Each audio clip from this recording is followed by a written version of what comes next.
Harka fuudhee daawwattoota keenya kabajamoo kan biyya keessaa fi biyya alaa teettanii qophii tana daawwataa jirtan kun mil'oo tibbanaatiin mil'oo har'aatiin qeeqaa fi xiinxala miidiyaaleen alaa siyaasaa xaxamaa bulchaa Ethiopia Dr.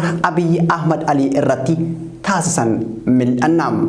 The Economics hamma Foreign Policy team, The Guardian hamma Reuters team, BBC hamma Al Jazeera team, The African Report hamma Daily News team, Rafama Siyasa Ethiopia xiinxaluun hawaasa idil addunyaa dubbisiisaniiti jiru.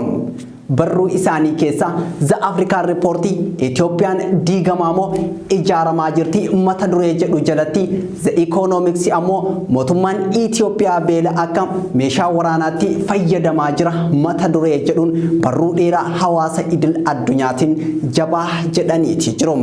Qophiin mil'uu tibbanaa ammoo barruu isaanii mil'atteeti jirti. Ani Israa'el sabaaf gama ogummaa sursagaatiin Abdii Jamaaltu nafaana jira. Mil'uu wajjin turtii gaarii.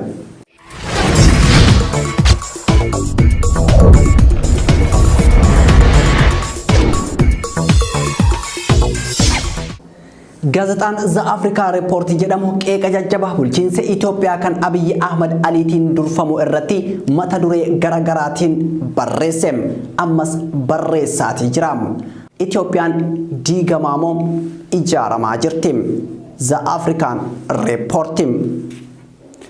The African Report barruu isaa yoo jalqabu maqaa duula seeraa kabachiisuu jedhuun mootummaan federaalaa waraana Tigraay irratti taasisaa jiruun rakkoo hamtuu keessa seenee jira jedhe. Yeroof Abiy Ahmedii fi leellistoonni isaa waan mo'atan fakkaatanis egereen Itoophiyaa garuu shakkii guddaa keessa galee jira. Jalqaba baatii sadaasaa yeroo xiyyeeffannaan addunyaa filannoo Ameerikaa irra turetti bulchaan Itoophiyaa Abiy Ahmed Ali addi bilisa baasaa uummata Tigraay kaampiiwwan waraanaa Tigraay keessa jiran haleelee jechuun lola labsuu isaa dubbate jedha The African Report yoo barruu isaa hawaasa idil addunyaa dubbiseessu. Lolli kun duula seera kabachiisuutiin yeroo gabaabaa keessatti ergama isaa xumuree dhaabbata jedhameeti ture. Haa ta'u malee lola kanaan lubbuun namaa tilmaamuuf rakkisaa ta'e badee jira. Baqattoonni kuma kurnootaan lakkaa'aman gara biyya ollaa Suudaanitti baqatanii jiru. Milishoonni Amaaraa lammiilee nagaa irratti miidhaa guddaa geessanii jiru jechuun barruu isaa siyaasaa bulchiinsa Abiy Ahmed irratti xiyyeeffate hordoftoota isaa dhaqqabsiise. The African Report Abiy Ahmed kan lolicha injifadhee jira jedhee dhuma ji'a sadaasaa bara 2020 labsus lolli itti fufee haalli hammaachaa adeemutu qabatamatti mul'ata jedhe. Qophiin waraanaa gama TPLF fi mootummaa federaalaatiin taasifamaa ture lolli kun hammaataa ta'uu akka danda'uu fi biyyattiin waraana dheeraa waliinii keessa galchee dhumarratti diiguu akka malu durumaayyuu tilmaamamaa ture jedhe.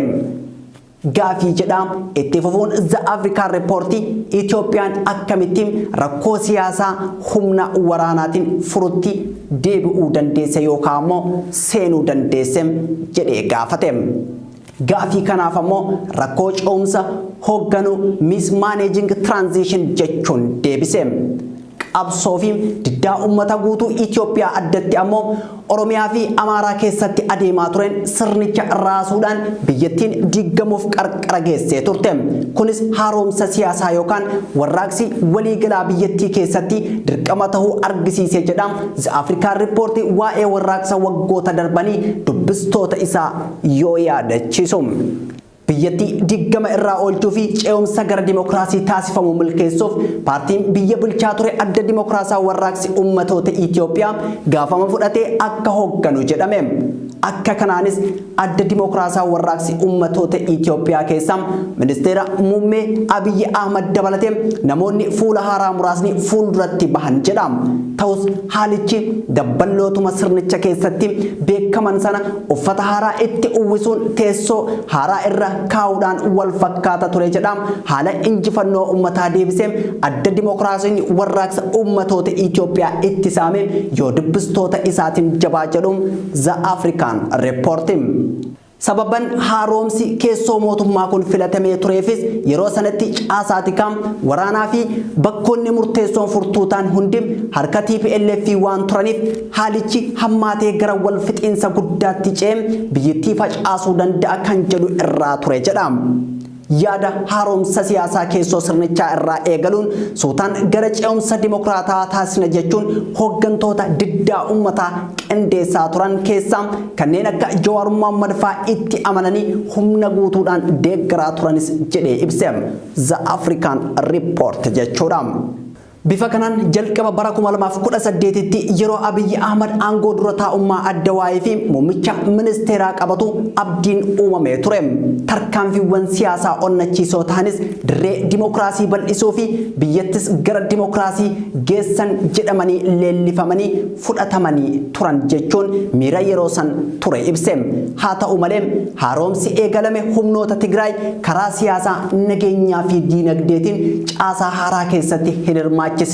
Kunis humnoota Tigraay biratti mufannaa uumeen walshakkiin mootummaa federaalaa fi TPLF guddataa dhufuun gara waraanaatti geessuu danda'e jechuun ce'umsi Itoophiyaa hoogganamuu dadhabuu isaa dubbistoota isaa kan dubbisiise The African Report walshakkiin mootummaa naannoo Tigraay fi mootummaa Abiyyi Ahmad kun sababoota gurguddaa lama irraa madda jedhe.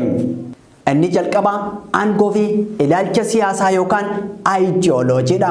Abiyyi Ahmadii fi adda bilisa baasaa uummata Tigraay yaadaa fi ilaalcha kamiin biyya bulchinaa fi egeree biyyattii irratti mul'ata siyaasaa garaagaraa qabaachuu isaanii irraa kan ka'e dorgommiin aangoo isaan jidduutti dhalate jechuun garaagarummaa ilaalcha siyaasaa garee Abiyyi Ahmad kan sirna leexaa leellisuu fi TPLF kan federaalizimii afaanii leellisuu jidduutti ture ibse.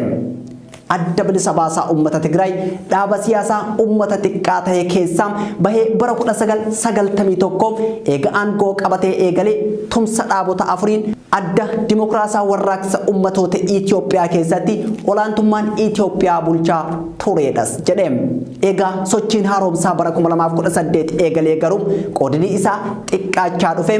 Kunis gara mootummaa Itoophiyaa Abiyyi Ahmadiin hoogganamu tuffachuu murtoo fi ejjennoo kophaa fudhachuu waldiddaa fi duula wal irratti oofutti geesse jedha The African Report raafama siyaasaa Itoophiyaa yoo barreessu. Hunda caalaa ammoo filannoo sadarkaa naannootti taasisuu fi humni federaalistii dhugaa ana jechuu TPLF Abiyyi Ahmad Ali aangoo mootummaa federaalaa na harkaa butuu danda'a yaaddoo jedhu keessa buuse jedhe. Abiyyi Ahmad ammoo nama yeroo dheeraaf abjuu mootii tahuu qabuu fi abjuu isaa kanas raaga haati isaa isaaf himteef akka eegale dubbataati ture. Kanaaf Abiyyi Ahmad humna aangoo isaatti dhufu kamiyyuu balleessuuf qophiidha. Fedhiin aangoo dheereffachuu TPLF fi abjuun mootii tahuu Abiyyi Ahmad walitti bu'ee ibiddi gidduu isaaniitti uumamuun waanuma eeggamuudha jechuun abdiin dimokiraasii uummata Itoophiyaa TPLF fi bilisiqinnaa jidduutti dukkanaa'uu isaa ibse. Garaagarummaan lammaffaan TPLF fi Abiyyi Ahmad jidduutti dhalate Itoophiyaaf mootummaa gosa akkamiitu ijaaramuu qaba kan jedhudha. Mootummaa gosa kamiitu ijaaramuu qaba yaada jedhu kanarratti humnoota siyaasaa gurguddaa lamatu biyyattii keessa jira kan jedhu barruun nama Ahmad Hassan jedhamuun barreeffamte tun inni jalqabaa humnoota tokkummaa Itoophiyaa guddittii deebisna jedhanidha jedhe. Gareen kun baay'inaan finxaaleeyyii fi leellistoota sirna nafxanyaa yoo ta'an jalqabbii sirna federaalizimii yeroo ammaa kana hadheeffatanii mormuun ni jibbusim. Maddi rakkoo yeroo ammaa biyyattii raasaa jiru sirna federaalizimii sabdaneessaa kana waan ta'eef sirnichi hundirraa buqqee sirna mootummaa leexaa yookaan yuunitarii siistamiidhaan bakka bu'uu qaba jedhu. Yaanni jara kana caaseffama mootummoota darbanii jechuun sirna dargii fi mootii Haile Sillaasee kan leellisu yoo ta'u sirni federaalizimii eegalame kun Ethiopia ni bittanneessa waan ta'eef diigamee sirni baaqee ijaaramuudhaan qofa tokkummaan biyyaa teeksuun danda'ama jedhu jedhama. Keessattuu jedha The African Report Abiyyi Ahmad eega deeggarsa Oromoo irraa dhabee asitti garee kana keessa lixuudhaan faaruu Itoophiyaa guddittii deebisuu Make Ethiopian Great Again jedhu kana Faarsotti ka'ee siyaasaa xaxamaa Itoophiyaa jalqaba irraa kaasee gurra dubbiftoota isaa buuse. Abiyyi Ahmad Aliitiif Itoophiyaa guddittii jechuun mormaa fi morkataa tokko malee biyya sirna nugusummaa isaa fudhatte abjuu aangoo isaa dhugoomsite yoo taatu sabaa fi sablammoota garuu biyya sirna kaleessaa seenaa aadaa afaanii fi duudhaa Amaaraa irratti ijaaramte jechuudha. Kanaaf gareen Itoophiyaa guddittii leellisu kun TPLF balleessuu qofa osoo hin taane sirni inni ijaare federaalizimii sabdaneessaa fi heerri mootummaa amma hojii irra jiru waliin diigamu malee tokkummaa fi tasgabbiin biyyattii keessatti dhufuu hin danda'u jedhu jechuun ibsa. Inni lammaffaan ammoo leellistoota federaalizimii dhugaa Make Ethiopian Real Federal State Campi kan jedhuudha. Akka The African Report barreessetti jechuudha. Gareen siyaasaa kun warra Itoophiyaan federaalizimii dhugaa yookaan federaalizimii sabdaneessaa ijaaruudhaan qofa fayyuu dandeessi jedhanii amananiidha. Yaada federaalawaa hiree murteeffannaa sabootaa fi ummatootaa beekamtii kennu kanas naannolee Itoophiyaa yeroo ammaa qabdu 10 keessaa 9 ni deeggaru. Sababa isaanii ammoo tokkummaa Itoophiyaa fi nageenya waaraa fiduuf sirna darbe leellisuu fi isa deebisuuf dhaadachuu osoo hin taane heera yeroo ammaa jiru kana hojiirra oolchuuf federaalizimii sabdaneessaa lafa qabsiisuudha jedhan jechuun abjuu federaalistoota Itoophiyaas barreessem The African Report. Abiyyi Ahmad garee leellistoota duritti maaliif makame? Abiyyi Ahmad jedha The African Report erga gara aangoo dhufe yeroo lama yaada isaa jijjiirate jedha The African Report. Gaafa dura nama sabboonummaa Oromoo qabu fakkaate waadaa hedduu galee ture. Fakkeenyaaf baatii bitootessa bara 2019 keessa yaa'ii ODP magaalaa Jimmaa irratti akkas jedhe. Oromoon biyya hoogganuu qofa osoo hin taane akkatti biyya ijaarus beekam. Baha Afrikaa irra ceenee Afrikaa guutuu ni ijaarram. Humni kamiyyuu kana raawwachuu irraa nu dhorku hin jiru jechuun dhaadate ture. Oromoon bilchuu duwwaa osoo hin ta'in ijaaruu waan beekuuf Itoophiyaa ni ijaarra. Sabaaf sablammii waliin jaalalaaf wal kabajaan waliin jiraanna. Waliin taanee gaanfa Afrikaaf Afrikaan ijaarra. Kanarraa humni nu dhaabuu danda'u tokkoyyuu hin jiru. Kunis hayyoota Oromoo onnachiisee Itoophiyaa qofa osoo hin taane rakkoo siyaasaa gaanfa Afrikaa raasaa tureef qorichi ilmaan kuush irraa argamee jira abdii jedhu uumuu danda'ee ture. Garuu ajjeefamuu artistii Haacaaluu Hundeessaa fi hidhamuun xiinxallaa siyaasaa Jawaar Mohammadiin abdiin olitti tuqame kun osoo oolee hin bulin fashalaa'e. Hayyoonni Oromoos gocha Abiyyi Ahmad kana balaaleffatanii gocha kana mormuunis kumaatamaan itti wareegamee itti hidhamee jiru jechuun haala biyyattiin keessa turte barreesse. Abiyyi Ahmadis tarkaanfii ilmaan Oromoo Oromummaa isaanii dursan kanneen akka Lammaa Magarsaa fi Jawaar Mohammad fa'aa irratti fudhateen dheekkamsaa fi komii Oromoota jalaa dhaabbachuu waan dadhabeef fiigee garee leellistoota nafxanyaatti seene jedha. Achirraas abjuu aangoo isaa dheereffachuu ajandaa Itoophiyummaa irra deddeebi'uudhaan lallabuu itti fufe jedha. The African Report yoo mooraa leellistoota duritti makamuu Abiyyi Ahmad himu. Ajandaa Itoophiyummaa kanas hojiirra oolchuuf paartiilee adda dimokiraasaa warraaqsa ummatoota Itoophiyaa keessa jiran diiguudhaan paartii Biltsiginnaa jedhamu ijaare jedha. Kana irratti namoonni tokko tokko Abiyyi Ahmad garee kamittuu hin makamne piroojeektii mataa isaa hojjetaa jira jedhanii harka irra qabuuf yaalanis hedduun garuu Abiyyi Ahmad piroojeektii Minilik lammaffaa galmaan gahuuf carraaqaa jira jechuun akka qeeqaa turan barru kun saaxiluu irraa of hin qusanne. Adda bilisa baasaa uummata Tigraay rukutuun maaliif barbaachise? Humnoonni leellistoota nafxanyaa hidhamuu Jawaar Mohammad ajjeefamuu Haacaaluu Hundeessaa fi ari'amuu Lammaa Magarsaatiin guddoo gammadanii burraakan kan jedhe The African Report gammachuu isaanii kana guutuu taasisuuf sirna federaalizimii ijaare jedhanii kan abaaraa turan TPLF baduu qaba jedhanii fuula isaanii gara Tigraayitti naanneffatu hordoftoota isaa idil addunyaa hubachiise. Kana galmaan gahuufis akeeka saditu lafa kaa'ame jedha. Akeekni jalqaba lafa ristii keenya jedhan deebisuu isa jedhudha. Lola kana keessatti dhaadannoon Amaaraa lafa akka Raayyaa fi Walqaayit waggoota 30 darbaniif TPLF nurraa fudhate deebisna kan jedhu yoo ta'u, kaayyoon lammaffaan TPLF fi heera mootummaa federaalizimii sabdaneessaa irratti hundaa'e diiguudha.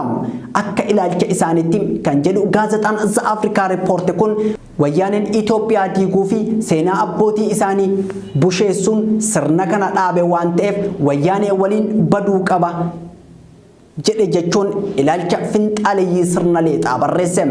Akeekni sadaffaan ammoo kabajaa fi ulfinna keenya durii deebisna kan jedhudha jechuun TPLF irratti haloo ba'uuf uummata nagaa irratti miidhaa jabaa raawwachuu isaanis saaxile. Taateen bara 1979 deebi'uu danda'a. Haalli siyaasaa yeroo ammaa jiru taatee bara mootummaa Dargii 1979 wajjin wal fakkaata. Akkuma yeroo ammaa Abiyyi Ahmad tahaa jiru kana Koloneel Mangistuu Hayilamaariyaam rakkoo siyaasaa keessaa fi alaan isa mudate yeroof waan injifate itti fakkaatee ture. Garuu injifannoo karaa alaa waraana Somaaliyaa irratti goonfatee fi biyya keessatti ammoo morkattoota isaa ajjeesuu fi hidhuun argateen dhumarratti kufuu fi biyyattis rakkoo hamaa irraa baraaruu hin dandeenye kan jedhu barruun The African Report kun bifuma wal fakkaatuun aangoon Abiyyi Ahmadii fi hegereen Itoophiyaas magalee qabachuu fi hooggantoota TPLF ajjeesuu yookaan hidhuudhaan kan ragga'uu fi dhugoomu miti jedhe. Isa caalaa haala siyaasaa wal xaxaa kana keessatti tarkaanfii Abiyyi fudhachuu danda'utu murteessaadha. Dabalataan dhiibbaan biyyoonni lixaa taasisan tumsii waraanaa fi nageenya Tigraay loluuf Abiyyi mootummaa Eertiraa wajjin tolfate akkasumas yaaliin siyaasaa biltsiginnaa namummaa irratti ijaaruuf taasisaa jiru sirna bulchiinsa isaa fi biyyattii guututti diiguu yookaan carraa biraa qabatee dhufuu mala jechuun xiinxala siyaasaa Itoophiyaa irratti qabu itti fufuun hordoftoota isaa dubbisiise. The African Report jechuudha. Wantoota ta'uu qaban kan eere gaazexaan The African Report jedhamu kun haalli yeroo ammaa Itoophiyaan keessa jirtu filannoo dhufu kan waxabajjiishan ta'uuf deemu dura waliigalteen siyaasaa mootummaa fi morkattoota gidduutti akka ta'u kan dirqisiisuudha jedhe. Garuu haala amma mootummaa Abiyyi Ahmad irraa mul'ataa jiru kun waan ta'u hin fakkaatu. Kanaaf har'a irra dhaabbannee haala amma jiru yoo ilaalle wantoonni armaan gadii sadan siyaasaa Itoophiyaa keessatti ta'uu malu jedhamee tilmaamama jechuun xiinxala tilmaama irratti hundaa'es barreesse. Tilmaamni inni jalqabaa biltsiginnaa fi sirni paartii haaraa uumamuu mala kan jedhudha. Abiyyi Ahmad rakkoo siyaasaa keessoo furuuf morkattoota isaa danquu fi dhiibbaa gama alaan irra jirus dandamatee itti fufuu mala. Filannoon dhufu kun jeequmsaa fi rakkoo nageenyaa hammaataa keessatti taasifamuu danda'a. Haalli nageenyaa keessattuu Oromiyaa, Tigraay fi Kibbaa keessatti sodaachisaa ta'a. Morkattoonni yoo filannootti hirmaatan teessoo federaalaa muraasa qooddachuu danda'u. Kunis filannichaa fi mootummaa Abiyyi Ahmad seera qabeessa taasisuu danda'a. Garuu haala amma mul'ataa jiruun paartileen Oromoo jajjaboon filannoo kana lagachuun hin oolu jedhe. Paartileen Oromoo kun filannoo keessaa baanaan mootummaan Abiyyi hundeessus fudhatama hin qabu. Abiyyi Ahmad filannoo dabarraan humnoota Amaaraa waliin ta'ee heeraa fi sirna federaalizimii kana jijjiiruuf yaaluun isaa waan hafuu miti jechuun tilmaama qabu kan kaa'e The African Report. Tilmaama lammaffaan waraanni biyyattii keessatti babal'atee itti fufuu danda'a yoo jedhu rakkoon kunis amalaa fi fedhii siyaasaa leellistoota nafxanyaa ofii isaanii eegdota impaayera Itoophiyaa of taasisanii ilaalan irraa kan maddeedha jedhe. Fedhii fi ilaalcha isaanii kana galmaan gahuufis sochii taasisaniin uummata Amaaraa guutuu Itoophiyaa keessa qubatee jiru shira adda addaatiin tuttuquun haleellaaf saaxiluu danda'u. dhugaan kun har'a naannoo Benishaangul Gumuz keessatti ija baasee mul'ataa jira. Duulaa fi tuttuqqaa leellistoota kanaatiin lubbuun namoota nagaa dhibbatamaan darbee kuma dhibbaan buqqa'ee jira jedha The African Report haala Itoophiyaan keessa jirtu yoo gad fageenyaan ibsu. Dabalataan diinagdeen Itoophiyaa kufaa dhufuu fi hojii dhabdummaan babal'achuun rakkoo kana daranuu hammeessee biyyattii gara waraana keessootti oofuu danda'a jechuun tilmaama isaa itti fufeem. Tilmaamni sadaffaan labsii yeroo muddamaa ni labsama kan jedhudha. Keessaan rakkoo siyaasaa yeroo ammaa jiru kun itti fufee alaan ammoo haalli Suudaanii fi biyyoota biroo waliin jiru gara waraanaatti guddachuu mala. Kun taanaan waraana guddaa gaanfa Afrikaa unkuruu danda'utu ka'uu mala. Taateen kun Abiyyi Ahmad labsii yeroo muddamaa akka labsuu fi aangoo isaa akka dheereffatuuf karaa bana jedheem. Abiyyi Ahmad morkattoota isaa rukutuufis itti gargaarama. Biyyattiin diigamuu yookaan itti fufuuf qarqara irra jirti. Maaltu akka tahuu danda'u yaaduun nama dhiba. Haala akkasii keessatti osoo waraanni biyyattii diigamuu irraa baraaruuf jedheem aangoo qabatee maaltu tahuu mala jechuun xiinxala dheeraa muddama siyaasaa Itoophiyaa mata duree Itoophiyaan diigamaa moo ijaaramaa jirti jedhu jalatti xiinxalle goolabeem. Kun kan daawwataa jirtan mil'oo tibbanaatiin kan mil'anne ammoo qeeqa gaazexaan The African Report fi The Economics bulchiinsa Abiyyi Ahmad irratti taasisanidha. Qabxii keenya dhumaarra jirra nu faana bu'aa.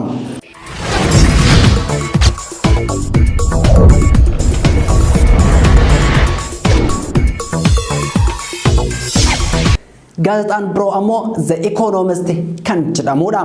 Barruu yeroo garaagaraatti bulchiinsa Abiyyi Ahmad irratti ce'umsi Itoophiyaa rakkoo keessa jira. Abiyyi Ahmad ce'umsa Itoophiyaatiif balaadha. Beela akka meeshaa waraanaatti fayyadame mata dureelee jedhuun bulchiinsa Itoophiyaa qeeqaa ture. Qeeqni The Economist ammoo mootummaa Itoophiyaatti dhukkubbii mataa ta'uun xalayaa akka dhaabbatichatti mootummaan Itoophiyaa barreessu taasiseetii jira. Mootummaan Itoophiyaa beela akkam meeshaa waraanaatti fayyadamaa jira mata duree jedhuun gareen Itoophiyaa maqaa paartii badhaadhinnaatiin bulchaa jiru akka beela biyyattii badhaasaa jiru hordoftoota isaanii dobbisiise. The Economist seensa barruu isaa irratti Itoophiyaan biyya beelaan dhahamte ta'uu hawaasni idil addunyaa kan beeku ta'uu yaadachiisuun bara 1985 Itoophiyaaf mallaqa sassaabuuf konsertiin qophaa'u himeem. Bara bulchiinsa ibidda warraaqsaa yookaan Koloneel Mangistuu Hayilamaariyaam ta'uu isaatiin.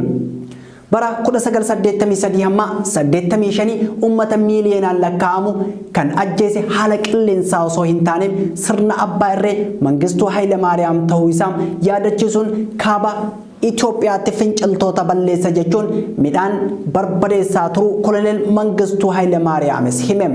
Dargiinis yeroo dhaabbileen mirga namoomaaf falmanii fi uummanni biyyattii itti ka'etti kufe jechuun gabaasa isaa itti fufeem. The Economist jechuudha. Ammas jedha The Economist muummeen ministeera Itoophiyaa Abiyyi Ahmad kan bara 2018 aangoo qabateem badhaafamaa Noobeelii nageenyaa ta'eem biyya baay'ina ummataatiin Afrikaa irraa sadarkaa lammaffaa taate irratti beela akka meeshaa waraanaatti fayyadamaa jira jedheem taatee dhukataa Itoophiyaa saaxileem.